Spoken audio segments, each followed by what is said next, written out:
इतनी वो वीडियोस भी पड़ी हुई हैं। बहुत से लोग तो मेरे से आज तक नहीं मिले, और मुझे वो लोग बहुत ही प्यारे लगते हैं जिनकी मुझे कहीं ना कहीं से गवाही आती है, और मैं खुद फोन नंबर लेके उन्हें फोन करता हूँ कि आप कौन है। जब उनका कोई पेशेंट मिलता है मुझे जिसको उन्होंने दुआ कराई होती है, और वो पेशेंट कहीं ना कहीं मुझे मिलता है, और मैं उसे पूछता हूँ कि तुम्हें ये क्लैरिटी कहाँ से मिली है। वो कहते हैं ये मुझे फलां ने दुआ कराई थी। मैं तो नहीं जानता कि नहीं, वो तो आपका जिक्र करती है या करता है। मैं फिर नंबर लेके सबसे पहले तो अपने फ़ोन में चेक करता हूँ, नहीं होता। फिर मैं फारिग होके उस बंदे को फ़ोन ज़रूर करता हूँ। जहाँ से मुझे खुशबू पहुँचती है कि काम हो रहा है कहीं, ये क्लैरिटी कैसे हुई है, मैं उस बंदे से बात करता हूँ। और उन सारों को मेरा सलाम है, जितने दुनिया में जहाँ भी बैठे हो, जिस मज़हब में भी बैठे हो। कई ऐसे हैं जो मुस्लिम्स नहीं हैं, लेकिन ऐसे इसको पागलों की तरह बता रहे हैं, जिन पर बात खुल गई है।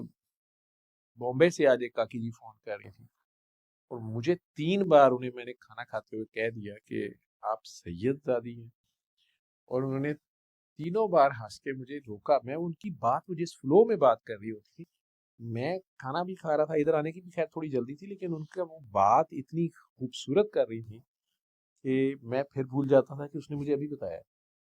बात ही ऐसी करती थी। वो आगे से मुझे कहती थी कि मैं तो हिंदू थी, अभी मुझे नहीं पता बाबा मैं कौन हूँ। ठीक है, लेकिन वो केसेस डिस्कस जो मेरे से कर रही थी,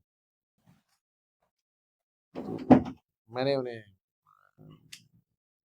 कहा कि अगर मैं कभी, मैंने सोचा नहीं, इंडिया का मेरे दिल में आता था कि दिल्ली में बाबा निजामुद्दीन औलिया, और अजमेर में बाबा मोइनुद्दीन चिश्ती के, या हाजी पिया अली को मैंने नाम सुना है उनके, साबर पिया के, ये 4-5 दरबार थे। मैं कभी कभी सोचता था कि अगर कभी गया तो मैंने तो इधर ही हाजिरी देनी है।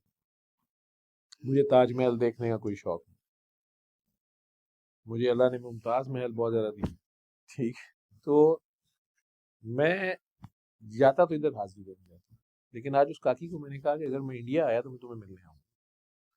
ठीक है, फिलहाल तो हमारे आपस में वो वीज़ाज और वो डिफरेंट वजूहत है। फिर दूसरी मेरी अपनी ड्यूटी इस किस्म की है कि मुश्किल है, वो अल्लाह की मर्जी होगी तो फिर जाएंगे, कोई ड्यूटी हुई तो।